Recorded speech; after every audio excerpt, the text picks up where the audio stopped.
છે પણ ભજનની કડી એમ કહે છે કે દુનિયા કેસા મનખો બહુ મોંઘો ખૂબ મોંઘો એવો અવતાર છે પણ પછી વંદન કરીને એમ કહે છે મારા વીરા લેખે લાગે ને એવું જીવજો કેવું જીવો કે લેખે લાગે એવું આજે કનુભાઈએ બહુ મોટો ખર્ચ કરી ભજન ભોજનનો મહિમા કર્યો આખા ગામે એમાં સહકાર કર્યો છે એટલે આ પંક્તિ એના અનુરૂપ છે આ ભજનની એ હોનારે ચોદીનો તોન બહુ મોટો પણ એ ખોટો એ કોક ભૂખ્યો ના પેટ થા અલ્યા હોના ચોદીનો તોન બહુ મોટો પણ એ ખોટો એ કોક ભૂખ્યો ના પેટ થા મારા વીરા રે એલા બંધવા લેખે લાગે એવું જીવજો લેખે લાગે એવું જીવજો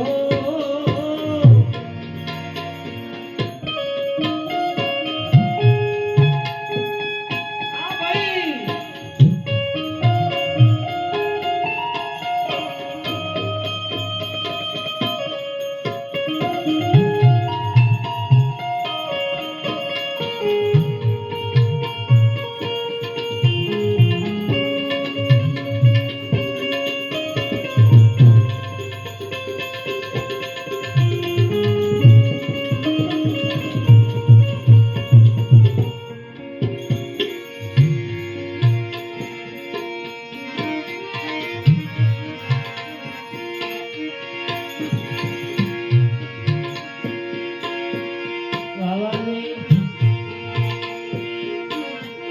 मैं तो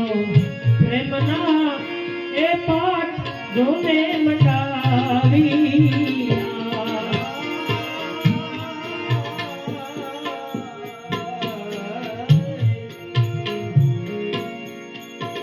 मैं तो प्रेमना ए पाठ मानिया पाटे પધાર્યા એ નમણા કરાય એ રાય એ જીવન ભલે ને જાગી આરે મેં તો સીધરે જાણી તમને સેવી આ બાવાની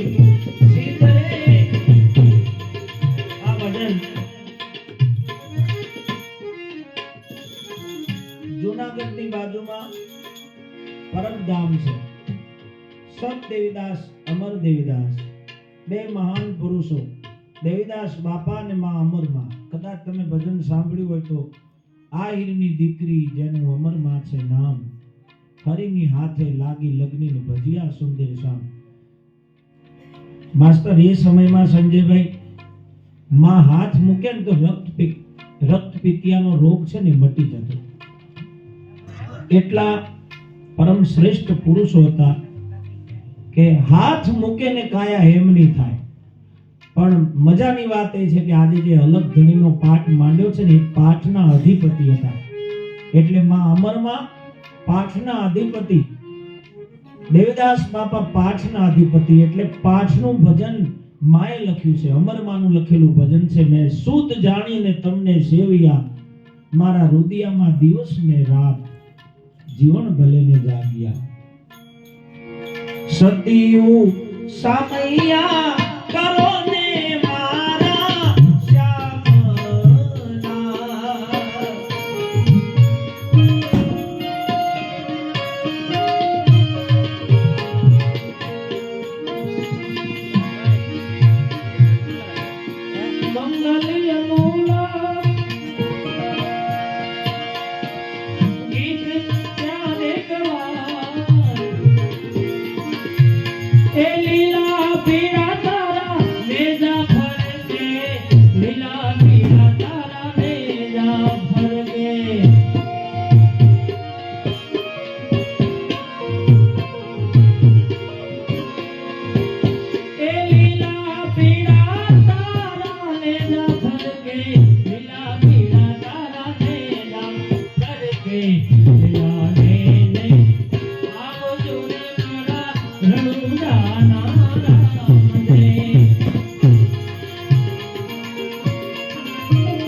એ દેશી ભજનો છે. આ જન્મેજયગીરી ગાયા ને એ રામ સાગરનું ભજન. એક તારો કહેવાય. બે તારનું સાધન આવે અને એના ઉપર ગાતા. અને આપણે દેવરાજની ગાદીમાં પણ ખૂબ ગવાયું છે આ ભજન. પેલી રે ઉપાઈ બાબા પર